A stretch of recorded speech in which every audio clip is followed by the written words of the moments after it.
Hi hello ಎಲ್ಲರಿಗೂ ನಮಸ್ಕಾರ. ನನ್ನ ಕಾಲ್ಪನಿಕ ಕಥಾಲೋಕ ಯೂಟ್ಯೂಬ್ ಚಾನಲ್ಗೆ ಸ್ವಾಗತ. ಇನ್ನು ಯಾರೆಲ್ಲ ಸಬ್ಸ್ಕ್ರೈಬ್ ಆಗಿಲ್ವೋ ಬೇಗ ಬೇಗ ಸಬ್ಸ್ಕ್ರೈಬ್ ಆಗಿ, ಹಾಗೆ ಮುಂದಿನ ಅಪ್ಡೇಟ್ಸ್ ಗಳಿಗಾಗಿ ಬೆಲ್ ಐಕಾನ್ ಅನ್ನು ಒತ್ತುವುದು ಮರೆಯದು. ದಿನಗಳು ಉರುಳಿದಂತೆ ದಿಯಾ ಮದುವೆಗಾಗಿ ಸೀರೆ ಅಂಗಡಿಗೆ ಹೋಗಿ ಸೀರೆ ಹಾಗೆ ಒಡವೆ ಅಂಗಡಿಗಳಿಗೆ ಹೋಗಿ ಒಡವೆ ತೆಗೆದುಕೊಳ್ಳೋಕೆ ಮನೆ ಮಂದಿ ಹೊರಟು ಮೊದಲಿಗೆ ಸೀರೆ ಅಂಗಡಿಗೆ ಬಂದಿದ್ರು. ಬಗೆ ಬಗೆಯ ಸೀರೆಗಳು ತೆರೆದು ಮುಂದಿಡಲು, ಈ ಸೀರೆ ಚೆನ್ನಾಗಿದೆ ನೋಡ್ ಮಗಳೇ, ಇದು ಕೂಡ ನಿಂಗೆ ಒಪ್ಪುತ್ತೆ ಎಂದು ಶೈಲಜಾ ದಿಯಾ ಮೈ ಮೇಲೆ ಹಾಕಿ ನೋಡ್ತಾ ಹೇಳಿದಾಗ, ಈ ಅಕ್ಕ ನನ್ನ ಸೊಸೆಯನ್ನ ತಮ್ಮ ತಾಳ ಕುಣಿಯೋ ಹಾಗೆ ಮಾಡ್ಕೊಳ್ಳೋ ಪ್ಲಾನ್ ಮಾಡ್ತಿರ್ಬೇಕು. ನನ್ನ ಸೊಸೆಗೆ ನಾನು ಹೇಳಿದ ಕೇಳುವಂತೆ ಮಾಡುವ ಹಾಗೆ ಬುದ್ಧಿ ಕಲಿಸ್ಬೇಕು. ಇಲ್ಲ ಅಂದರೆ ಬಲಗೈ ಪಂಟಿಯಾಗಿ ಅವ್ರ ತಾಳಕ್ಕೆ ಕುಣ್ಕೊಂಡಿರ್ತಾಳೆ ಎಂದು ಮನಸ್ಸಲ್ಲಿ ತೀರ್ಮಾನಿಸಿ ಬಂದಳು ಉಜ್ವಲ.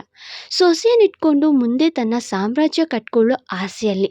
ಅಕ್ಕ ಅದೇನು ಚೆನ್ನಾಗಿಲ್ಲ, ದಿಯಾ ಆ ಅಡುಗೆ ಕೆಲಸದವಳು ಹಾಗೆ ಓಡಲ್ಲ, ಈಗಿನ ಕಾಲದ ಹುಡುಗಿ, ಅವಳಿಗೆ ನಾನು ಸೀರೆ ನೋಡ್ತೀನಿ ಎಂದಾಗ ಮಡದಿಯನ್ನು ಕೆಲಸದವಳು ಎಂದಿದ್ದು ಕೇಳಿ ಬೀಬಿಗೆ, ಹಾಗೆ ಸೊಸೆಯನ್ನ ಕೆಲಸದವಳು ಎಂದಿದ್ದು ಕೇಳಿ ಶೈಲಜಾರವರಿಗೆ ಕೋಪ ಮೀರಿತ್ತು. ಅವರು ಮಾತಾಡುವ ಮುನ್ನವೇ, ಉಜ್ವಲ ಆಕೆ ಮನೆ ಕೆಲಸದವಳಲ್ಲ, ನಮ್ಮನೆ ಮಹಾಲಕ್ಷ್ಮಿ ಎಂದಿದ್ರು ಅಜ್ಜ. ಅವರಿಗೆ ಚಾರು ಮೇಲೆ ಅಪಾರ ಪ್ರೀತಿ ಗೌರವವಿದೆ ಅನ್ನೋಕೆ ಇದೇ ಸಾಕ್ಷಿಯಾಗಿತ್ತು. ಇದ್ಯಾವುದರ ಅರಿವಿಲ್ಲದ ಚಾರು ಅಜ್ಜಿ ಜೊತೆಗೆ ಕೂತು ಅಜ್ಜಿಗೆ ಸೀರೆ ನೋಡ್ತಾ ನಗ್ನಗ್ತಾ ಎದುರಿಗೆ ನಿಂತಿದ್ಲು. ಮಾತಲ್ಲಿ ಹಿಡಿತಾ ಇರಲಿ ಕಣಮ್ಮಿ, ಆಕೆ ದೊಡ್ಡ ಮನೆ ದೊಡ್ಡ ಸೊಸೆ ಎಂದು ಎಚ್ಚರಿಸಿ ಹೋದ್ರು. ಕ್ಷಮಿಸಿ ಅಪ್ಪ ಎಂದು ಉಗುಳು ನುಂಗಿದ್ಲು ಉಜ್ಜು. ಹೊನ್ನಿನ ಬಣ್ಣದ ಕಂಚಿನ ಸೀರೆಯನ್ನು ಸೊಸೆಗೆಂದು ತಾನೇ ಖುದ್ದಾಗಿ ತೆರೆದಿಟ್ಲು. ಹಾಗೆ ನೀಲಿ ಬಣ್ಣದ ಹಾಫ್ ಸೀರೆಯನ್ನು ರಿಸೆಪ್ಷನ್ಗೆ ತೆರೆದ್ಲು. ಮತ್ತೆ ಕೆಲ ಸೀರೆಯನ್ನು ದಿನ ಉಡಲು ತೆಗೆದಿರಿಸಿದ್ಲು. ಹಾಗೆ ತನಗೂ ಬೇಕಾದ ಸಾಕಷ್ಟು ಉಡುಗೆ ತೆಗೆದುಕೊಂಡ್ಲು. ಸೀರೆ ವ್ಯಾಪಾರ ಜೋರಾಗಿ ಸಾಗುವಾಗ ಬಸವನ ಜೊತೆಗೆ ತರಲೆ ಮಾಡ್ತಾ ನಿಂತಿದ್ದ ಬೀಬಿ ಕಡೆ ನೋಡುವ ಚಾರು, ನನ್ನ ಗಂಡ ತೆಗೆದುಕೊಟ್ಟ ಸೀರೆ ಅಂತ ಒಂದು ಸಿಹಿ ನೆನಪು ಬೇಕಲ್ವ ನನಗೆ, ಹಸುರನ ಬಳಿ ಹೋಗಿ ಸೀರೆ ತೆಗೆಸ್ಕೊಳ್ಳೋಣ ಎಂದ್ಕೊಂಡು ಅವನಲ್ಲಿಗೆ ಬಂದ್ಲು.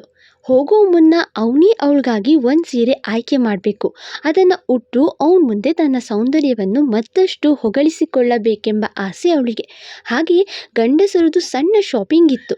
ಮದುವೆ ಗಂಡಿಗೆ ಬೇಕಾದ ಬಟ್ಟೆ ಬರೆಯನ್ನು ತೆಗೆದುಕೊಂಡ್ರು, ಹಾಗೆ ಮಿಕ್ಕವರು ಅವರಿಗೆ ಬೇಕಾದದ್ದು ತೆಗೆದುಕೊಂಡ್ರು. ಹುಡುಗರ ಶಾಪಿಂಗ್ ಮುಗಿದ್ರು ಹುಡುಗಿಯರತ್ತು ಅರ್ಥವೂ ಆದಂತಿಲ್ಲ.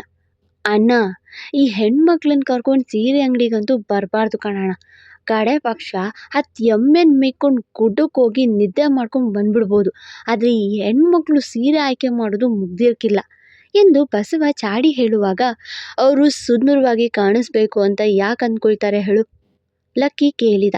ಆದರೆ ಪೆದ್ದ ಬಸವನಿಗೆ ಅರ್ಥ ಆಗಲಿಲ್ಲ. ಇನ್ಯಾಕೆ ಅಟ್ಟಿ ಮನೆ ಆರ್ತಿ ಬೆಟ್ಟದ ಮನೆ ಬಾರ್ತಿ ನೋಡಿ ಉಳ್ಕೊಳ್ಳಿ ಅಂತ ಎಂದ. ಅವನ ಉತ್ತರಕ್ಕೆ ಕಿರಿ ನೋಟವೇ ಬೀರಿದ್ದ ಲಕ್ಕಿ, ಕ್ಷಮಿಸೋಣ ಅದ್ಯಾಕೆ ನೀವೇ ಹೇಳ ಎಂದಾಗ, ತಮ್ಮ ಗಂಡಂದಿರನ್ನ ಖುಷಿ ಪಡಿಸೋಕೆ ಎಂದ. ಹಂಗಂತೀರಾ ಎಂದವ ಚೆಲ್ವಿ ಕಡೆ ನೋಡ್ದ. ಅವಳು ನಿಂತಲ್ಲೇ ಜೂಮ್ ಹಾಕಿ ಬಾರಯ್ಯ ಇಲ್ಲಿ ಎಂದು ಕರೆದಿದ್ಲು. ಅವಳಿಗೂ ಆಸೆ ತನ್ನ ಗಂಡನಿಂದ ಸೀರೆ ಆಯ್ಕೆ ಮಾಡಿಸ್ಕೊಳ್ಳೋಕೆ. ತಕ್ಷಣ ಅಲ್ಲಿಗೆ ಓಡ್ದ. ಅಸುರ ಎಂದು ಕರೆಯುತ್ತಾ ಬರುವ ಚಾರು ಕಡೆ ನೋಡಿ, ಎಸ್ ವೈಫಿ ಎಂದು ನಕ್ಕ. ನನಗೆ ಸೀರೆ ಕೊಡ್ಸು ಬಾ ಎಂದಳು ಕೈ ಹಿಡಿದು. ಸೀರೆ ಯಾಕೆ ವೈಫಿ, ಇಡೀ ಅಂಗಡಿಯನ್ನೇ ತಗೋ ಎಂದ. ಅವನ ತರಲೆ ಮಾತಿಗೆ ನಗು ಬರಲಿಲ್ಲ ಅವಳಿಗೆ, ಸಿಟ್ಟಾದ್ಲು. ಓಕೆ ಸಾರಿ ನಡಿ ಎಂದು ಅವಳ ಜೊತೆ ಬಂದವ ಅವಳ ಮೈಗೊಪ್ಪುವ ಸೀರೆಯನ್ನ ಆಯ್ಕೆ ಮಾಡ್ತಾ ನಿಂತ. ಯಾಕೋ ಅವನಿಗೆ ಯಾವ ಸೀರೆಯೂ ಹಿಡಿಸ್ತಿಲ್ಲ. ಇದು ಓಕೆನಾ, ಇದು ಅಸುರ, ಇದು ನೋಡು ಎಂದು ಆಕೆ ಯಾವ ಬಣ್ಣದ ಯಾವ ಬಗೆಯ ಸೀರೆ ತೋರಿಸಿದ್ರು, ಇಲ್ಲ ವೈಫಿ ಇದು ಬೇಡ, ಇದು ನಾಟ್ ಓಕೆ, ಇದು ಬೇಡ ಎಂದು ತೆಗೆದಿಡ್ತಿದ್ದ.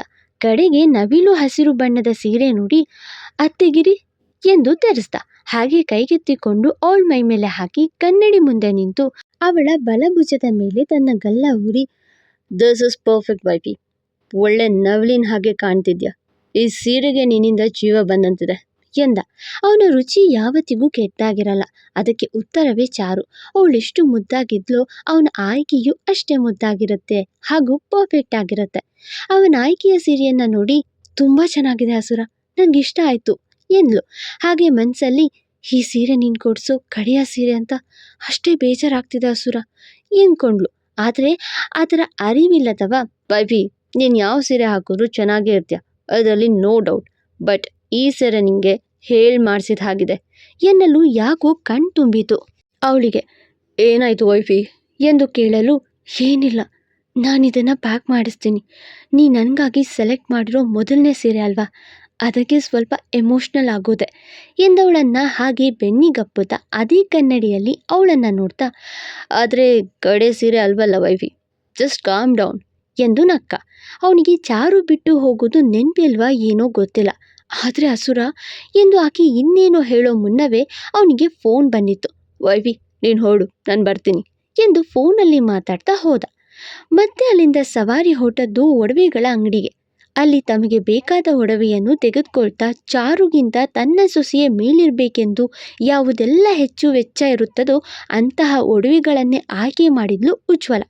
ದಿಯಾ ಏನು ಅದೇ ಬೇಕು ಇದೇ ಬೇಕು ಅಂತಿಲ್ಲ, ಯಾವುದು ಕೊಟ್ಟರೆ ಅದು, ಯಾವುದು ಕೊಡಿಸಿದ್ರೆ ಅದು ತಗೋತಿದ್ಲು. ಮದುವೆ ಇನ್ನೆರಡು ಮೂರು ವಾರಕ್ಕೆ ಎನ್ನುವ ಕಳೆಯೇ ಇಲ್ಲ ಅವಳ ಮೊಗದಲ್ಲಿ. ಆಕಾಶ್ ಕೂಡ ಅವಳನ್ನು ಒಲಿಸಿಕೊಳ್ಳಲು ಏನೇನು ಮಾಡಬೇಕು ಅರಿಯದೆ ತೆಪ್ಪಗೆ ನಿಂತಿದ್ದ. ಅಲ್ಲೇ ನಿಂತಿದ್ದ ಲಕ್ಕಿ ಕಣ್ಣಿಗೆ ಕಾಲ್ಗೆಜೆ ಬಿದ್ದಿತು. ಅದನ್ನು ನೋಡಿ ತೆರೆಸಿ ವೈಫಿ ಎಂದು ಕರೆದ. ಏನಸುರ ಎಂದು ಕೇಳ್ತಾ ಬಂದ್ಲು ಚಾರು. ಕೂತ್ಕೋ ಎಂದ. ಯಾಕೆ ಎಂದಳು.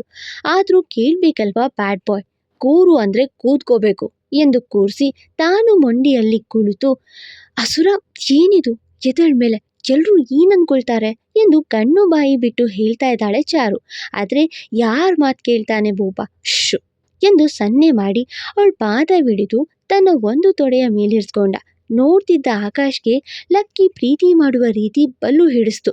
ಒಮ್ಮೆ ಅವರನ್ನ, ಒಮ್ಮೆ ದಿಯಾನ ನೋಡ್ದ. ಅವಳು ಅಷ್ಟೆ, ಚಾರು ಎಷ್ಟು ಅದೃಷ್ಟವಂತೆ, ಎಷ್ಟು ಪ್ರೀತಿ ಮಾಡೋ ಗಂಡ ಸಿಕ್ಕಿದಾನೆ ಎಂದು ಭಾವಿಸುತ್ತಾ ಅವರನ್ನೊಮ್ಮೆ ಮತ್ತೊಮ್ಮೆ ಆಕಾಶ್ನ ನೋಡ್ತಾ ನಿಂತಳು. ಅವಳ ಮನಸ್ಸಲ್ಲಿ ಇನ್ನೂ ಆಕಾಶ್ ಮೇಲಿನ ಕೋಪ ಹೋದಂತಿಲ್ಲ, ತಕ್ಷಣಕ್ಕೆ ಹೋಗೋದು ಇಲ್ಲ. ಹಸುರ ಏನಿದಲ್ಲ ಎಂದವಳ ಪಾದಕ್ಕೆ ಮೃದುವಾಗಿ ಕಾಲ್ಗೆಜ್ಜೆ ಸೇರಿಸಿದ. ಯಾವ ಗೆಜ್ಜೆಯನ್ನು ಹಿಡಿದು ದಿಲ್ರುಬಾಳ ನೆನಪಲ್ಲಿ ಬದುಕುತ್ತಿದ್ನೋ ಅವನ ಕೈಯಿಂದ ಗೆಜ್ಜೆ ಹಾಕಿಸ್ಕೊಳ್ತಿರುವ ಚಾರುಗೆ ಹೇಗೆ ಪ್ರತಿಕ್ರಿಯೆ ನೀಡಬೇಕೋ ತಿಳಿದಿಲ್ಲ. ಅವನಿಗೆ ಅನಿಸಿದ್ದು ಮಾಡಿ ಅಭ್ಯಾಸ. ಹಾಗೆ ಗೆಜ್ಜೆ ಹಾಕಿ, ನಿನ್ನ ಕಾಲಲ್ಲಿ ಗೆಜ್ಜೆ ತುಂಬ ಸುಂದರವಾಗಿ ಕಾಣುತ್ತೆ ವೈಫಿ ಎಂದು ಮೇಲೆತ್ತ. ಈಗ ಅವಳು ದಿಲ್ರುಬಾ ಅನ್ನೋದು ಮರ್ತ್ಬಿಟ್ಟಿದಾರಾ ಅಸುರರು ಗೊತ್ತಿಲ್ಲ. ಅಜ್ಜ, ಅಜ್ಜಿ, ಶೈಲಜಾ, ಚೆಲುವಿ ಎಲ್ಲರೂ ಅವರನ್ನು ನೋಡಿ ಮನಸ್ಸಲ್ಲೇ ಹೇಳಿ ಮಾಡಿಸಿದ ಜೋಡಿ, ಯಾವ ದೃಷ್ಟಿ ಬೀಳ್ಕೂಡ್ದು ಎಂದ್ಕೊಂಡ್ರು. ಮನಸ್ಸಲ್ಲೇ ನನ್ನ ಗಂಡನಿಂದ ಪಡೆದ ಗೆಜ್ಜೆ ಕೂಡ ನನ್ನ ಸಿಹಿ ನೆನಪಿನ ಬುತ್ತಿಗೆ ಸೇರ್ತು ಎಂದ್ಕೊಂಡ್ಳು ಚಾರು. ದಿನಗಳು ಸದ್ದಿಲ್ಲದೆ ಉರುಳುತ್ತಿದೆ. ಮದುವೆ ಮನೆ ಅಂದರೆ ಕೇಳಬೇಕಾ, ಒಂದಲ್ಲ ಒಂದು ಕೆಲಸ ಕಾರ್ಯ ಇದ್ದೇ ಇದ್ದಿತ್ತು. ಹಾಗೆ ಮದುವೆಗೆ ಇನ್ನು ಕೇವಲ ಬೆರಳೆಣಿಕೆಯ ದಿನಗಳಷ್ಟೇ ಇತ್ತು. ಚಾರು ಲಕ್ಕಿ ಬದುಕಲ್ಲಿ ಯಾವ ಬದಲಾವಣೆ ಇಲ್ಲ. ಅವನು ಅವಳ ಜೊತೆ ಅದೇ ಸಿಹಿ ಹಗಲು ರಾತ್ರಿ ಕಳೀತಿದ್ದ. ಎಲ್ಲದಕ್ಕೂ ಅಂತ್ಯ ಇರಬೇಕು. ಹಾಗೆ ಶೀಲಾ ಕಥೆಗೂ ಒಂದು ಅಂತ್ಯ ಕಾಣಲು ಇಂದು ನಿರ್ಧಾರ ಮಾಡಿದ್ದಾರೆ ಅಸುರ ಮಹಾರಾಜರು. ರಾತ್ರಿ ಯಾವುದೋ ಗ್ರೀನ್ ರೆಸಾರ್ಟ್ಗೆ ಡಿನ್ನರ್ ಡೇಟ್ ಎಂದು ಕರೆದಿದ್ದ ಲಕ್ಕಿ ಮಾತಿನ ಮೇಲೆ ನಂಬಿಕೆ ಹೊತ್ತು ಬಂದಿದ್ಲು ಶೀಲಾ. ಒಳ್ಳೆ ಕೆಂಪು ಬಣ್ಣದ ಒನ್ ಪೀಸಲ್ಲಿ ತುಂಬ ನುಲಿತ, ಕಣ್ಣಲ್ಲಿ ಸಾಕಷ್ಟು ಕನಸನ್ನು ಹೊತ್ತು ಬಂದಿದ್ಲು. ಅವಳು ಬರ್ಲೆಂದು ಈತ ರೆಸಾರ್ಟ್ ರೂಮಲ್ಲಿ ಬರೀ ಕ್ಯಾಂಡಲ್ ಬೆಳಕಲ್ಲೇ ಸಿಂಗಾರ ಮಾಡಿಸಿ ರೋಸಾ ಹೂವಲ್ಲಿ ವೆಲ್ಕಮ್ ಎಂದು ಬರೆದು ಸ್ವಾಗತ ಕೋರುವ ಹಾಗೆ ರೂಮ್ನ ತಯಾರು ಮಾಡಿಸಿದ್ದ ಬೀಬಿ. ಹೇ ಲಕ್ಕಿ, ಎಲ್ಲಿದ್ಯಾ? ನಾನು ರೆಸಾರ್ಟ್ ಒಳಗಡೆ ಬಂದೆ ಎಂದವಳಿಗೆ, ಗಾರ್ಜಿಯಸ್, ಹಾಗೆ ನಡ್ಕೊಂಡು ಒಳಗಡೆ ಬಂದು take left, you have one surprise ಎಂದ. ಓಕೆ ಎಂದು ಮುಂದೆ ಸಾಗಿ ಅವಳಿಗಾಗಿ ಅಲ್ಲಿದ್ದ ಒಂದು ಗ್ರೀಟಿಂಗ್ ಕಾರ್ಡ್ ಹಿಡಿದು ನೋಡಲು ಗೋ ಸ್ಟ್ರೈಟ್ ಟೇಕ್ ರೈಟ್ ಎಂದಿತ್ತು. ಹಾಗೆಯೇ ಅದರ ಪ್ರಕಾರ ನಡೆದು ಬಂದವಳಿಗೆ ವೆಲ್ಕಮ್ ಕಂಡಿತ್ತು. ವಾವ್ ಎಂದು ಒಳಗಡೆ ಬಂದಾಗ ದೀಪಗಳ ಬೆಳಕಲ್ಲಿ ತಯಾರಿದ್ದ ರೂಮ್ ಹಾಗೂ ಟೇಬಲ್ ಕಂಡಳು. ಹಾಗೆ ಲಕ್ಕಿ ಎಲ್ಲಿ ಎಂದು ನೋಡುವಾಗ ವೈಟ್ ಸೂಟಲ್ಲಿ ಅವಳು ಮುಂದಿದ್ದ. Wow lucky, I am so happy, really happy, this is too beautiful, I am really happy ಎಂದವಳು ಇನ್ನೇನು ಒಂದೆಚ್ಚೆ ಮುಂದಾಗಿ ಅಪ್ಪಲು ಕೈ ಚಾಚಿದ್ಲು. ಆದರೆ ಯಾಕೋ ಇನ್ನೂ ಮುಜುಗರ, ಅದಕ್ಕೆ ಹಾಗೆ ಹಿಂದೆ ಉಳಿದ್ಲು. ಆದರೆ ಅವಳನ್ನು ಹಳ್ಳಕ್ಕೆ ತಳ್ಳಲು ಹೊಂಚು ಹಾಕಿ ಬಂದಿರುವ ಲಕ್ಕಿ, ನನ್ನ ಹಗ್ ಮಾಡೋಕೆ ಇಷ್ಟ ಅಲ್ವಾ ಶೀಲಾ ಎಂದು ಕೇಳಿ ತನ್ನೆರಡೂ ಕೈ ಆಚೀಚೆ ಚಾಚಿದ. ಆ ಮಾತು ಕೇಳಿ ರೋಗಿ ಬಯಸಿತು ಹಾಲು ಅನ್ನ, ಡಾಕ್ಟರ್ ನೀಡಿತು ಹಾಲು ಅನ್ನ ಎನ್ನುವಂತಾಗಿತ್ತು ಅವಳಿಗೆ. ತಕ್ಷಣ ಅಪ್ಪಿದ್ಲು. ಶೀಲಾ, ಯು ನೋ ವಾಟ್, ನನಗೆ ಇತ್ತೀಚೆಗೆ ನಿನ್ನ ಜೊತೆ ಇರೋದ್ರಲ್ಲಿ ಏನೋ ಖುಷಿ. I guess I am in love ಎಂದನು. ಒಂದು ಕ್ಷಣ ಅವಳ ಕನಸು ನನಸಾದ ಖುಷಿ ಅವಳಿಗೆ. ಅವನ ಮುಖ ನೋಡ್ತಾ ರಿಯಲಿನಾ ಲಕ್ಕಿ ಖುಷಿಯಿಂದ ಕೇಳಿದ್ಲು. ಯಸ್ ಶೀಲಾ ಎನ್ನುತ್ತಾ ಮತ್ತೆ ಅಪ್ಪಿದವನು, ನನಗಾಗಿ ನೀನು ಎಷ್ಟು ರಿಸ್ಕ್ ಬೇಕಾದ್ರೂ ತಗೊಳ್ತೀಯ ಅಲ್ವಾ Sheela, don't you love me? ಆತ ಕೇಳಲು, ಐ ಲವ್ ಯು ಲಕ್ಕಿ, ನಂಗೆ ನೀನಂದ್ರೆ ಪ್ರಾಣ, ನೀನಂದ್ರೆ ಹುಚ್ಚು, ನಿನಗಾಗಿ ಏನು ರಿಸ್ಕ್ ಬೇಕಾದ್ರೂ ತಗೋತೀನಿ, ಐ ಲವ್ ಯು ಎಂದಳು. ನನಗೂ ಗೊತ್ತು ಎಂದವನು ಅವಳ ಜೊತೆಗೆ ಊಟ ಮಾಡ್ದ. ಊಟ ಮುಗಿದು ಸ್ವಲ್ಪ ಹೊತ್ತು ಇಬ್ರು ಮಾತಾಡ್ತಾ ಆಕೆ ಚಾರು ಬಗ್ಗೆ ಕೇಳಿದ್ಲು. ಮತ್ತೆ ಅವಳು ಡಿವೋರ್ಸ್ ಕೊಡ್ತಾಳ ಲಕ್ಕಿ ಎಂದು. ಕೊಟ್ಟಿಲ್ಲ ಅಂದರೂ ನಾನು ಕೊಡ್ತೀನಿ, ಅವಳ ಜೊತೆ ನಾನು ಸಂಸಾರ ಮಾಡೋದಿಲ್ಲ ಶೀಲಾ, ನನಗೆ ಅವಳು ಸರಿಯಾದ ಜೋಡಿ ಅಲ್ಲ ಎಂದು ವಿಸ್ಕಿ ಹಾಕಲು ಶುರು ಮಾಡಿದ. ಅವಳಿಂದ ನಿಂಗೆ ಎಷ್ಟು ನೋವು ಸಂಕಟ ಅಲ್ವಾ ಲಕ್ಕಿ, ನಿಂಗೆ ಅವಳಿಂದ ಯಾವ ಖುಷಿ ಇಲ್ಲ. ಮೊದಲು ಅವಳನ್ನು ಓಡಿಸು, ಆಮೇಲೆ ನಾನು ನೀನು ಮದುವೆಯಾಗಿ ಸೆಟಲ್ ಆಗೋಣ ಎಂದು ಗಡಿಯಾರ ನೋಡಿ, ಲಕ್ಕಿ ಅಪ್ಪ ಅಮ್ಮ ಬರ್ತಿದ್ದಾರೆ, ಲೇಟ್ ಆಯಿತು, ನಾನಿನ್ನು ಹೊಡ್ತೀನಿ, ಸಿ ಯು ಎಂದು ಇನ್ನೇನು ಹೊರಡಬೇಕು ಅವಳ ಕೈ ಹಿಡಿದು ತಡೆದ. ಹಾಗಾದ್ರೆ ಲಕ್ಕಿ ಯಾಕೆ ತಡೆದ? ಅವನ ಪ್ಲಾನ್ ಆದರೂ ಏನು? ಶೀಲಾಗೆ ಈ ಸತಿ ಲಕ್ಕಿ ಕೊಡೋ ಡೋಸ್ ಆದರೂ ಏನು? ನೋಡೋಣ, ಮತ್ತೆ ಸಿಗುವ. Thank you. ಫಾಲೋ ಮಾಡಿ ಕಾಲ್ಪನಿಕ ಕಥಾಲೋಕ. ಮತ್ತೆ ಸಿಗುವ.